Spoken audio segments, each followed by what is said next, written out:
متفق علیہ حدیث مبارک جس کو امام بخاری اور امام مسلم نے روایت کیا،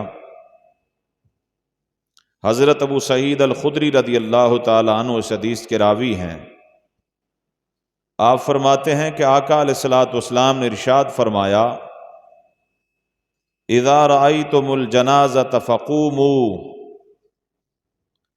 حضور کی رحمت فوت ہونے والے انسانوں کے لیے کیسے تھی، ذرا اس کو ملاحظہ فرمائیں۔ آپ فرما رہے ہیں کہ جب کسی جنازہ کو دیکھو، اس کے ادب میں، اس کے احترام میں کھڑے ہو جایا کرو۔ فمن تبعها، جو شخص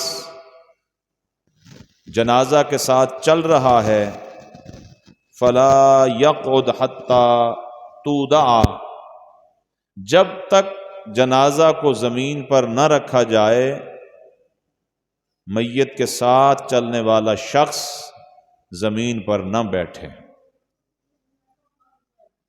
یہ مرنے والوں پر حضور کی رحمت ہے کہ ان کے جسم سے اگرچہ روح نکل چکی ہے اور وہ اس دنیا سے تشریف لے جا رہے ہیں، ان کا ادب، ان کا احترام، ان کی تعظیم اور ان کے پروٹوکول کا خیال رکھا جائے۔ وجہ کیا ہے؟ قرآن مجید میں اللہ کریم نے انسان کی عظمت کو بیان فرمایا، وَلَقَدْ كَرَّمْنَا بَنِي آدم، بے شک ہم نے اولاد آدم کو جمیع خلق پر عزت عطا فرمائی ہے۔ تو جو مخلوقات عالم پر اللہ کریم نے اولاد آدم کو تکریم اور عزت عطا فرمائی ہے، اس کا خیال اللہ کے محبوب ان بندوں کے مرنے کے بعد بھی رکھ رہے ہیں، اور جو رحمت حضور کو اللہ نے عطا فرمائی تھی، اس رحمت کا حصہ ان مرنے والوں کو بھی عطا فرما رہے ہیں۔ آقا علیہ الصلوۃ والسلام کے دو غلام، جن کا واقعہ امام بخاری رحمۃ اللہ تعالی علیہ نے کتاب الجنائز میں نقل کیا ہے، حضرت عبد الرحمن بن ابی لیلہ فرماتے ہیں کہ آقا کے دو غلام، حضرت سہل بن حنیف اور حضرت قیس بن سعد رضی اللہ تعالی عنہما، یہ قادسیہ شہر میں تشریف فرما تھے۔ ان دونوں کے پاس سے جنازہ گزرا۔ حضور کے یہ دونوں صحابہ اس جنازے کے ادب میں، اس کے احترام میں کھڑے ہو گئے۔ فقیل لہما، ان دونوں سے عرض کیا گیا،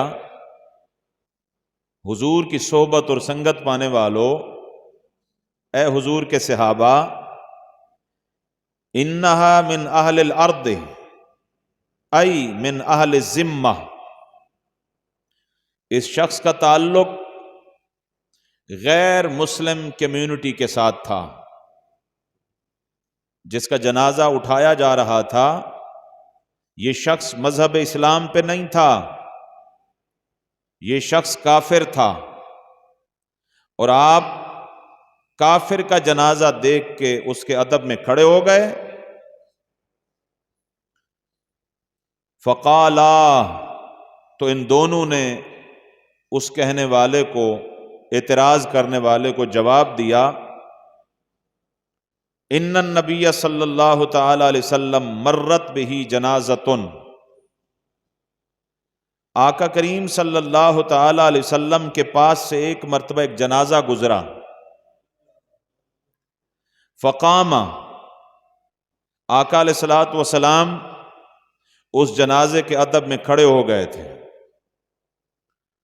فقیل لہ، آقا علیہ الصلوۃ والسلام سے عرض کیا گیا، یا رسول اللہ صلی اللہ تعالی علیہ وسلم، انہا جنازۃ یہودی، آقا یہ یہودی کا جنازہ ہے۔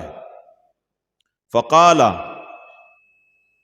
الیست نفسن، آقا نے فرمایا میں جانتا ہوں یہ یہودی کا جنازہ ہے، اگر کسی مسلمان کا جنازہ ہوتا تو مجھے بتایا جاتا، میں خود اس کے جنازے میں شریک ہوتا، مجھے پتا ہے کہ یہودی کا جنازہ ہے۔ الیست نفسن، مذہباً یہودی تھا، کیا انسان نہیں تھا؟ میں جو اس کے احترام میں کھڑا ہوا ہوں، میں فقط انسانیت کے ادب اور احترام میں کھڑا ہوا ہوں۔ لہذا میرے غلاموں، جب بھی اذا رأیتم الجنازۃ فقوموا، جب بھی کسی جنازہ کو گزرتے ہوئے دیکھو تو اس کے ادب میں کھڑے ہو جایا کرو۔ یہ آقا علیہ الصلوۃ والسلام کی رحمت، وہ رحمت جو کائنات کی ہر مخلوق کو عطا فرمائی، اور اس رحمت سے اس دنیا سے رخصت ہونے والے لوگوں کو بھی محروم نہیں رکھا، ان کا تعلق کسی بھی مذہب کے ساتھ۔ لہذا اگر کوئی شخص بد مذہب ہے، ذات باری تعالیٰ سے متعلق بد عقیدگی رکھتا ہے، آقا علیہ الصلوۃ والسلام کی ذات کے متعلق بد عقیدگی رکھتا ہے، حضور کی اہل بیت اور آقا علیہ الصلوۃ والسلام کے عظیم جان نثار صحابہ کرام سے متعلق کوئی شخص بد عقیدگی رکھتا ہے، تو ظاہری بات ہے اس شخص کی نماز جنازہ میں شرکت کرنے کی قطعی طور پر اسلام اجازت نہیں دیتا۔ چونکہ آقا علیہ الصلوۃ والسلام نے یہودی کا جنازہ دیکھا، اس کے احترام میں کھڑے تو ہوئے لیکن اس میں شرکت نہیں فرمائی۔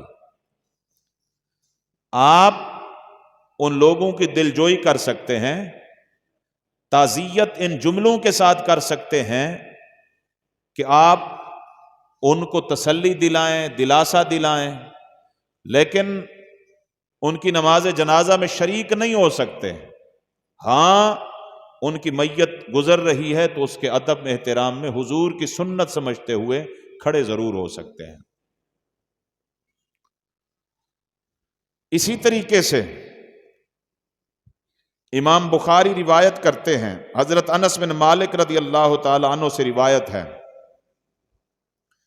کان غلام یہودی یخدم النبی صلی اللہ تعالی علیہ وسلم، ایک یہودی بچہ تھا، مذہباً یہودی تھا لیکن آقا علیہ السلام کی خدمت کیا کرتا تھا، حضور کی مجلس میں آیا کرتا تھا۔ کئی دن آقا علیہ الصلوۃ والسلام نے ملاحظہ فرمایا کہ وہ بچہ حضور کی مجلس میں، حضور کی خدمت میں نہیں آ رہا۔ بعد میں پتہ چلا فماردا، آقا وہ بیمار ہے۔ فاتاہ النبی صلی اللہ علیہ وسلم یعودہ، میرے آقا اپنے اس یہودی تعلق دار کی عیادت کے لیے تشریف لے گئے، اس کی بیمار پرسی کے لیے تشریف لے گئے۔ آقا علیہ السلام نے نگاہ نبوت سے دیکھا کہ اس کی زندگی کی چند ساعتیں باقی ہیں۔ میرے آقا نے اس کو فرمایا کہ بچے، بیٹے، آپ کا اور میرا ایک تعلق گزرا ہے، میں چاہتا ہوں یہ تعلق جنت تک برقرار رہے، جنت میں بھی ہمارا یہی تعلق رہے۔ اس کے لیے ضروری ہے اسلم، تو میرے لائے ہوئے دین اسلام کو قبول کر لے۔ بچہ بے ہوشی کے عالم میں، فنظر الی ابیہ وہو عندہ، بچے نے سوالیہ بھری نظروں میں اپنے باپ کی طرف دیکھا جو اس کے سرہانے کھڑا ہوا تھا۔ ابا جان، میرا دوست ابو القاسم محمد مصطفیٰ صلی اللہ علیہ وسلم اپنے دوستوں کے ساتھ مل کر مجھے یہودی سمجھتے ہوئے مجھے عیادت کرنے کے لیے، میری بیمار پرسی کے لیے، میری تیمارداری کے لیے تشریف لایا ہے اور مجھے اپنے دین کی دعوت دیتا ہے۔ فقال لہ اطع ابا القاسم، اس کے والد نے کہا کہ میرے بیٹے آج تیرا دوست محمد جو کچھ فرماتا ہے اس کی بات کو مان لے۔ فاسلامہ، بچے نے حضور کا کلمہ پڑھا۔ فخرج النبی صلی اللہ علیہ وسلم یقول، میرے آقا جب وہاں سے نکلے، تھوڑی دیر گزری، حضور ایک فاصلے پر پہنچے تھے، رونے کی آواز آئی کہ اس بچے کی روح اس کے جسم سے نکل چکی ہے۔ میرے آقا واپس پلٹے، صحابہ کو فرمایا جس نے دنیا میں جنتی کو دیکھنا ہے اس بچے کی زیارت کریں۔ اور آقا علیہ الصلوۃ والسلام نے اس فوت ہونے والے، اسلام پر فوت ہونے والے بچے پر کس قدر اللہ کی حمد بیان کی اور اللہ کا شکر ادا فرمایا۔ فرمایا الحمدللہ الذی انقذہ من النار۔ ایک اور روایت میں ہے الحمدللہ الذی انقذہ بی من النار۔ اس اللہ کے لیے تمام تعریفیں ہیں، اس رب کا شکر ہے جس نے مجھ محمد مصطفیٰ کے وسیلے سے اور میرے صدقے سے ایک جان کو جہنم سے بچا کے جنت عطا فرمائی۔ حریص علیکم بالمؤمنین رؤوف الرحیم۔ وہ ایسے رؤوف ہیں، وہ ایسے کریم ہیں کہ وہ نہیں چاہتے کہ اس کے غلام، اس کے امتی جہنم میں جائیں۔ وہ محبوب ان کو کلمہ پڑھا کے اپنے راستے پر لگا کے وہ چاہتے ہیں کہ میرے غلام جنت میں تشریف لے جائیں۔ آقا علیہ الصلوۃ والسلام کی فوت شدگان پر رحمت کا ایک اور منظر ملاحظہ فرمائیں۔ امام بخاری اور امام مسلم نے اس حدیث مبارک کو نقل کیا ہے، اور کوشش کریں ہم حضور کے غلام کہ آقا کے ان فرمودات پر عمل کریں۔ حضرت ابو ہریرہ فرماتے ہیں کان یؤتی بالرجل المتوفی علیہ الدین۔ آقا علیہ السلام کی خدمت میں جب کسی ایسی میت کو لایا جاتا جس کے ذمے دین قرضہ ہوتا تو میرے آقا ورثاء سے پوچھتے تھے بھئی تمہارے پاس اس میت کا اتنا ترکہ موجود ہے جس سے اس کا قرضہ اتارا جا سکے؟ وہ اگر کہتے جی یا رسول اللہ صلی اللہ علیہ وسلم اتنا اس کا ترکہ چھوڑا ہوا مال موجود ہے جس سے اس کے ذمے جو قرضہ ہے وہ اتر سکتا ہے، تب آقا علیہ الصلوۃ والسلام نماز جنازہ ادا فرما دیتے۔ لیکن جب آقا کو پتہ چلتا کہ اس شخص کے اوپر قرضہ تھا اور اس نے نہیں اتارا اور اس کے ورثاء بھی نہیں اتارنا چاہتے، تو آقا علیہ الصلوۃ والسلام قال للمسلمین، مسلمانوں کو فرما دیتے صلو علی صاحبکم، اپنے دوست پر نماز جنازہ پڑھ لو۔ حضور خود نہیں پڑھا کرتے تھے۔ پھر اس سے یہ پتہ چلا کہ جو اللہ کے حضور جا رہا ہے اسے بندوں کے حقوق جو ضبط کر کے جا رہا ہے وہ پورا کرتا جائے۔ اگر اس کو موقع نہیں ملا قرض چکانے کا یا لوگوں کے مارے ہوئے حقوق ان کو معاف کروانے کا یا حقوق کی بجاوری کرنے کا، تو اس کے پیچھے جو ورثاء ہیں ان کی ذمہ داری ہے کہ اس کے ذمے قرضہ بھی اتاریں اور جن مظلوموں کے وہ حق مار کے جا رہا ہے ان کے حق کی بجاوری بھی کریں، اور اگر نہیں کریں گے تو کم از کم اللہ کا محبوب ان کو متھے نہیں لگائیں گے اور اللہ کے محبوب کا سامنا وہ نہیں کر سکیں گے۔ یہ کوئی چھوٹی بات نہیں ہے۔ ہم فقط رسمن کہہ دیتے ہیں جی اس کے ذمے کوئی قرضہ تھا تو ہم ورثاء موجود ہیں۔ کتنے جنازوں پہ ہم نے تماشے دیکھے، اگر کوئی بیچارہ تقاضا کرتا ہے کہ جس نے میری اتنی زمین لے رکھی تھی، اس نے میرے اتنے پیسے دینے تھے، کیا اشر ہوتا ہے اس بیچارے کا؟ اس کو مارا جاتا ہے، جنازے سے نکالا جاتا ہے کہ تو ہماری عزت نیلام کرنے آیا تھا۔ تو پھر آپ اتنے بڑے عزت دار ہیں تو اعلان کیوں کر رہے ہیں؟ ایسے جنازہ پڑھ کے اس کو قبر کے حوالے کر دیں۔ لیکن فلما فتح اللہ علیہ الفتوح، جب اللہ کریم نے اسلام کو فتح عطا فرمائی اور اسلام کے بیت المال میں مختلف ذرائع سے فنڈز آنے لگے اور مال غنیمت آنے لگا۔ قال النبی صلی اللہ تعالی علیہ وسلم، پھر آقا علیہ السلام نے فرمایا، انا اولا بالمؤمنین من انفسہم فمن توفی من المؤمنین فترک دینا فعلی قضاؤہ۔ آقا نے فرمایا کہ میں مسلمانوں کی جانوں سے زیادہ قریب ہوں۔ میرے غلاموں، اب چونکہ اللہ نے اسلام کو خوبصورت ایام عطا فرمائے ہیں، خوشحالی کے دن عطا فرمائے ہیں، کوئی مسلمان اگر اس حال میں فوت ہو کہ اس کے ذمے کسی کا قرضہ تھا، فرمائے وہ قرضہ اب محمد مصطفیٰ ادا فرمائے گا۔ لیکن وہ جو مال چھوڑ کے جا رہا ہے، ترکہ چھوڑ کے جا رہا ہے، وَمَن تَرَكَ مَالًا فَلِوَرَثَتِهِ، فرمایا اس سے میرا کوئی تعلق نہیں، وہ اس کے ورثاء کے لیے ہے۔ کسی کے ذمے قرضہ ہوگا، اپنے امتی کا میں خود اتاروں گا، نماز جنازہ بھی اس کی خود پڑھوں گا۔ یہ حضور کی رحمت ہے فوت شدہ مسلمانوں پر، کہ جب اسلام کے خوشحالی کے ایام نہیں تھے تو میرے آقا کریم صلی اللہ علیہ وسلم نے امت کو عبرت پکڑنے کے لیے ایسے لوگوں کے جنازے نہیں پڑھے جو غالباً استطاعت رکھنے کے باوجود قرضے نہیں اتارتے تھے یا ان کے ورثاء نہیں اتارتے تھے۔ لیکن آقا کریم صلی اللہ علیہ وسلم نے جب دیکھا کہ میری امت کے وہ غریب لوگ جو زندگی کی گزر بسر کے لیے قرضہ اٹھا لیتے ہیں لیکن اتارنے کی سخت نہیں رکھتے، تو فرمایا ان کا میں مولا ہوں، ان کا میں ولی ہوں، ان کا میں وارث ہوں، ان کے ذمے قرضہ میں اتاروں گا، اور جو کچھ وہ چھوڑ کے جا رہے ہیں وہ ورثاء اس کو اپنا حق سمجھیں اور وہ خود اس سے لے لیں۔ یہ حضور کی رحمت ہے۔ اور اسوہ چھوڑا میری امت کے وہ لوگ جن کو اللہ نے مال جیسی نعمت عطا فرمائی ہے، وہ بھی یہ کر سکتے ہیں کہ کسی غریب کے ذمے اگر قرضہ ہو تو اس کے ذمے وہ اتار کے حضور کی سنت کو اس طرح وہ زندہ کر سکتے ہیں۔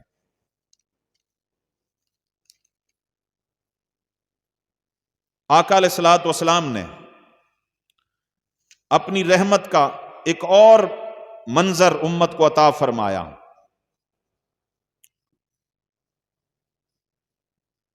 فوت شدگان پر حضور کی رحمت کا ایک اور منظر دیکھیں۔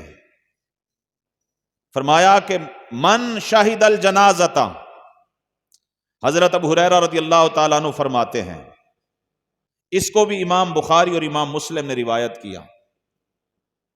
اب اس حدیث پاک کو ذہن میں رکھیں، پھر سوچیں ہم جب کسی کی نماز جنازہ پڑھنے جاتے ہیں اپنی نمود و نمائش کے لیے جاتے ہیں، اپنی سیاسی سماجی ایڈورٹائز کے لیے جاتے ہیں، یا اللہ کی رضا کے لیے جاتے ہیں؟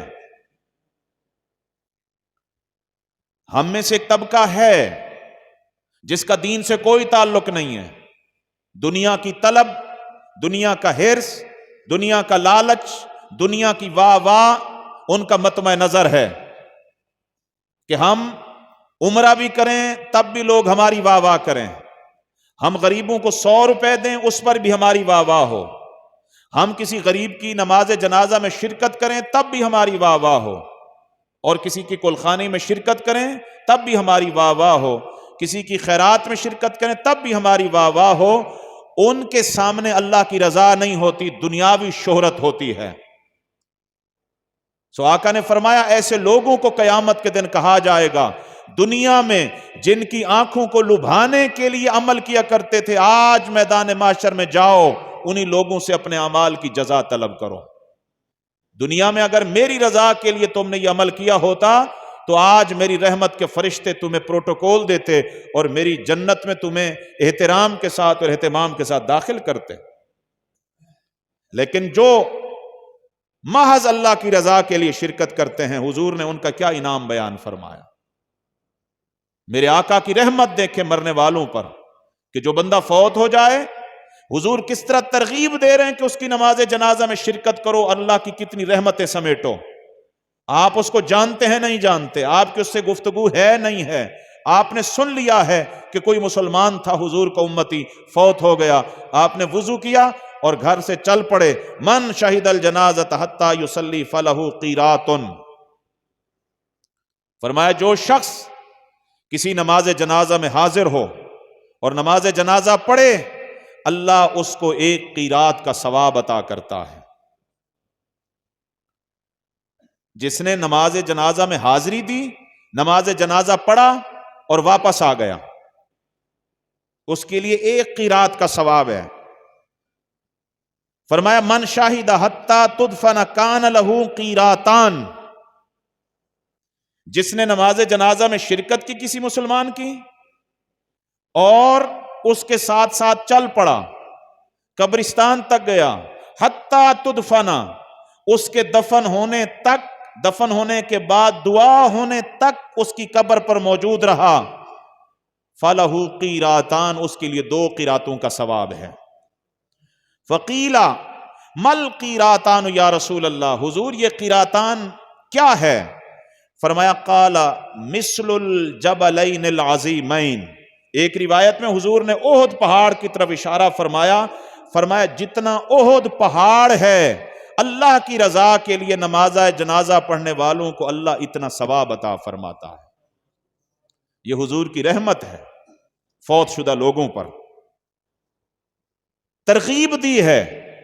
ہمارے ہاں کوئی صاحب ثروت فوت ہو جائے، کوئی بڑا فوت ہو جائے، ہم وقت سے پہلے پہنچ جاتے ہیں، لیکن اگر کوئی غریب فوت ہو جائے جس کی جان پہچان نہیں تھی، پھر ہمارے پاس ٹائم نہیں ہوتا، نہ ان کے ورثاء سے تعزیت کرنے کا وقت ہوتا ہے، نہ ہی نماز جنازہ میں شرکت کرنے کا ٹائم ہوتا ہے۔ پھر جب کبھی ان سے ہمیں واسطہ پڑتا ہے، تب جا کے پہلے ہم تعزیت کرتے ہیں کہ جی 5 سال پہلے آپ کے ابا فوت ہوئے تھے، انا للہ و انا الیہ راجعون۔ یہ دوہرا معیار جو منافقت مبنی ہے، یہ حضور کے دین کا عطا کردہ نہیں ہے۔ حضور کے دین کا عطا کردہ یہ طریقہ ہے، اللہ کی رضا کے لیے جا۔ آقا علیہ الصلوۃ والسلام کی رحمت کا ایک اور پہلو دیکھیں۔ حضرت عبداللہ ابن عباس رضی اللہ تعالیٰ عنہما فرماتے ہیں، یہ بھی امام بخاری اور امام مسلم نے دونوں نے حدیث مبارک کو نقل کیا، فرماتے ہیں کہ مر النبی صلی اللہ تعالی علیہ وسلم بقبرین، آقا علیہ الصلوۃ والسلام 2 قبروں کے پاس سے گزرے، فقال انہما لیعذبان، آقا جب گزرے تو فرمایا ان دونوں قبر والوں پر اللہ کا عذاب ہو رہا ہے۔ یہ ہے مصطفیٰ کی نگاہ نبوت۔ عام بندہ ولایت کے مقام پر ہی کیوں نہ ہو، لیکن اس کے حوالے سے ہم قطعی طور پر نہیں کہہ سکتے کہ اس کو قبر کے احوال کا علم ہے۔ یہ اللہ کے محبوب کا وہ علم ہے جو اللہ نے فرمایا وَعَلَّمَكَ مَا لَمْ تَكُنْ تَعْلَمْ وَكَانَ فَضْلُ اللَّهِ عَلَيْكَ عَظِيمًا۔ میرے محبوب، ہم نے آپ کو علم کی وہ دولت عطا فرمائی ہے کہ ساری کائنات کے علم اٹھا کر آپ کی جھولی میں عطا فرما دیا۔ تو میرے آقا زمین کے اوپر کا بھی علم رکھتے ہیں، زمین کے نیچے کا بھی علم رکھتے ہیں، عالم سماوات میں جو کچھ ہو رہا ہے حضور اس کا بھی علم رکھتے ہیں۔ اب چونکہ موضوع یہ نہیں ہے، ورنہ احادیث مبارکہ میں آپ کو سناتا کہ میرے آقا آسمانی کائنات کی کیسی کیسی خبریں غلاموں کو عطا فرمایا کرتے۔ فرمایا وما یعذبان فی کبیر، ان پر جو عذاب ہو رہا ہے نا وہ کسی بڑے گناہ کبیرہ کی وجہ سے نہیں ہو رہا۔ وہ جو 7 بڑے گناہ کبیرہ حضور نے بیان فرمائے، اللہ کے ساتھ کسی کو شریک کرنا، والدین کی نافرمانی، کسی پہ جادو کرنا، میدان جنگ سے پیٹ پھیرنا، کسی عفت ماں پاک دامن عورت پر تہمت لگانا، اور اسی طریقے سے زنا اور بدکاری ہے، زکوٰۃ کا نہ ادا کرنا ہے۔ وہ جو بڑے گناہ کبیرہ ہیں وہ نہیں بیان فرمائے، فرمایا جو عذاب ہو رہا ہے کسی گناہ کبیرہ کی وجہ سے نہیں ہو رہا۔ فرمایا ان میں سے اما احدہما فکان لا یستطیر من البول، ان میں سے ایک شخص پیشاب کرتا تھا تو پیشاب کرتے ہوئے لوگوں سے اپنی شرمگاہ چھپاتا نہیں تھا، کھلے عام پیشاب کرنے بیٹھ جاتا تھا۔ اور دوسری روایت میں جب پیشاب کرتا تھا اپنے پیشاب کے چھینٹوں سے اپنے جسم کو نہیں بچاتا تھا۔ تو وہ کھلے عام اگر پیشاب کرنے بیٹھتا ہے، ستر عورت نہیں کرتا تھا، لوگوں سے اپنی شرمگاہ نہیں چھپاتا تھا، اس وجہ سے اس کو قبر میں عذاب ہو رہا ہے۔ اور دوسرا وَأَمَّا الْآخَرُ فَكَانَ يَمْشِي بِالنَّمِيمَةِ، ان میں سے جو دوسرا ہے وہ چغلیاں کھایا کرتا تھا، ایک کی بات سنی دوسرے کے جا کے سرے لگا دی، وہ ایک دوسرے کے خلاف لوگوں کے دلوں میں زہر اگلتا تھا، نفرتیں پیدا کرتا تھا۔ اللہ کریم نے جب یہ مرے ان دونوں پر یہ عذاب مسلط فرمایا۔ ثم آخذ جریدتن رطبتن، آقا علیہ الصلوۃ والسلام نے پھر ایک ہری ٹہنی لی اور اس کے دو ٹکڑے فرمائے اور آقا علیہ السلام نے ان کی قبروں پر ڈال دیے۔ آقا علیہ السلام سے پوچھا کہ یا رسول اللہ لما فعلت ھذا، یہ آپ نے کیوں کیا ہے ایسا؟ فرمایا لعلہ یخفف عنہما ما لم ییبسا، فرمایا جب تک یہ ٹہنیاں ہری رہیں گی اللہ کی حمد بیان کرتی رہیں گی اور ان کی قبروں پر اللہ کی رحمت برستی رہے گی۔ تو یہ مرنے والوں پر حضور کی رحمت ہے۔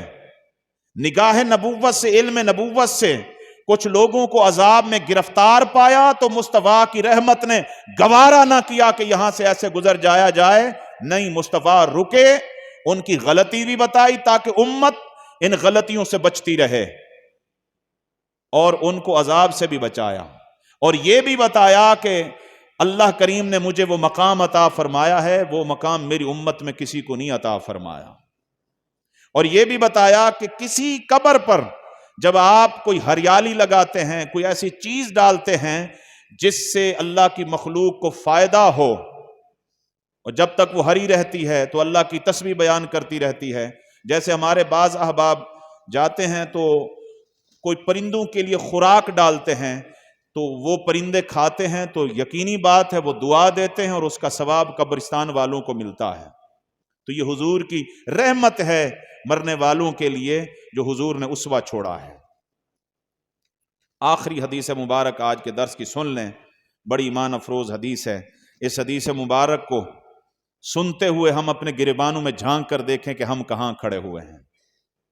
ہمارے ہاں دو قومی نظریہ ہے، شادیاں ہوں غربا کو کلیتاً بھلا دیا جاتا ہے۔ وہ غربا جب ہم میں سے کوئی مرتا ہے تو غسل دینے والے وہی ہوتے ہیں، جنازہ اٹھانے والے وہی ہوتے ہیں، قبر کھودنے والے وہی ہوتے ہیں، خیرات چلوانے والے وہی ہوتے ہیں، لیکن جب ہمیں کوئی خوشی پہنچتی ہے ان کو بھلا دیا جاتا ہے۔ میرے آقا نے فرمایا، حضرت ابو رافع فرماتے ہیں، امام حاکم نے اس کو روایت کیا اور امام بہقی نے اس حدیث مبارک کو روایت کیا، قال رسول اللہ صلی اللہ تعالی علیہ وسلم من غسل میتا فکاتم علیہ غفر لہ 40 مرہ، میرا جو امتی کسی فوت شدہ مسلمان کو غسل دیتا ہے، میت کو غسل دیتا ہے، غسل دیتے ہوئے اس کے جسم میں اگر کوئی عیب پاتا ہے اس کے مرنے کے بعد، فکاتما، اور اس کے عیب کو چھپا دیتا ہے، غفر لہ 40 مرہ، اللہ پاک اپنی بارگاہ سے 40 مرتبہ اس کی بخشش و مغفرت فرماتا ہے۔ جو غریب کسی کو غسل دیتا ہے، جس کو ہم انسان بھی نہیں سمجھتے ہیں، اور ہم مرنے کے بعد اپنے ابا کو پتہ نہیں کوئی ایسے جراثیموں کی اماج گاہ سمجھتے ہیں، ہاتھ لگانا گوارا نہیں کرتے۔ کتنی بری بات ہے، تھوڑی دیر پہلے جس سے رشتہ تھا اب بھی وہی ہے لیکن اس کی روح نکلی ہے، ہم سمجھتے ہیں کہ پتہ نہیں یہ کون سی مخلوق ہے جس کو ہمیں ہاتھ لگانا پڑے، اس کے لیے مخصوص تجربہ کار لوگوں کو بلایا جاتا ہے، جن کو ہم بلاتے ہیں اور کمی سمجھ کے ان کو کچھ نہیں سمجھتے۔ حضور نے ان کی یہ عظمت بیان فرمائی ہے، جو کسی مسلمان میت کو غسل دیتے ہیں اور ان کا خدا نہ خواستہ کوئی عیب ہوتا ہے، اس کے عیب کو چھپا کے رکھتے ہیں، ان غسل دینے والوں کی اللہ 40 مرتبہ بار بار بخشش و مغفرت فرماتا ہے۔ پھر فرمایا من کفن میتا کساہ اللہ من السندس واستبرق الجنہ، جو کسی میت کو کفن پہناتا ہے اللہ کریم اس کے مرنے کے بعد اس کو جنتی لباس عطا فرمائے گا، سندس اور استبرق کے لباس اللہ اس کو عطا فرمائے گا۔ فرمایا کہ من حفر لمیت قبرا فَأَجَنَّهُ فِيهِ أُجِرَ لَهُ مِنَ الْأَجْرِ كَأَجْرِ مَسْكَنِ أَسْكَنَهُ إِلَى يَوْمِ الْقِيَامَةِ۔ فرمایا کہ جو شخص کسی میت کے لیے قبر کھودتا ہے، جو ہمارے ہاں مزدور طبقہ ہے جن کو ہم نے فقط اسی کام کے لیے رکھا ہوا ہے، ٹھیک ہے ہم ان کو مزدوری دیتے ہیں، لیکن ان کو مزدوری دے کر جو مقام ان کو اللہ نے عطا فرمایا ہے ہم اس مقام سے واقف ہی نہیں ہیں۔ اس مقام کی روح اگر ہمیں نصیب ہو جائے کہ اپنے مرنے والوں کو غسل دینا کتنا فضیلت کا کام ہے، تو ہم میں سے ہر شخص یہ پہل کرے کہ میں اپنے کو غسل خود دوں گا، میں اپنوں کی قبریں خود کھودوں گا، میں اپنوں کو خود دفن کروں گا اور ان کو کفن بھی خود پہناؤں گا۔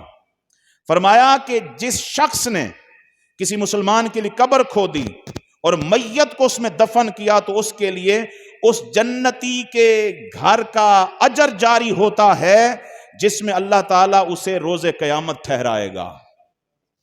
جو بندہ جنتی ہوگا، جنت میں اللہ جس جنتی کو جس گھر میں ٹھہرائے گا وہی مقام اللہ اس بندے کو عطا کرتا ہے جو کسی مسلمان کے لیے قبر کھودتا ہے اور اس میں اس کو دفن کرتا ہے۔ ہمیں قبریں کھودنی چاہیے تھی لیکن ہم زندوں کے سامنے گڑھے کھودتے پھرتے ہیں۔ جو کام کرنے کے تھے وہ کرتے نہیں ہیں، جو کر رہے ہیں وہ کرنے کے نہیں تھے۔ یہ حضور کی رحمت ہے ان فوت شدہ لوگوں پر جن کو آقا کریم نے مرنے کے بعد بھی اپنی رحمت سے محروم نہیں رکھا۔ ہم بھی اپنی محبتوں میں اللہ کی مخلوقات کو یاد رکھیں۔ اللہ تعالی ہم سب کے حال پر رحم و کرم فرمائے۔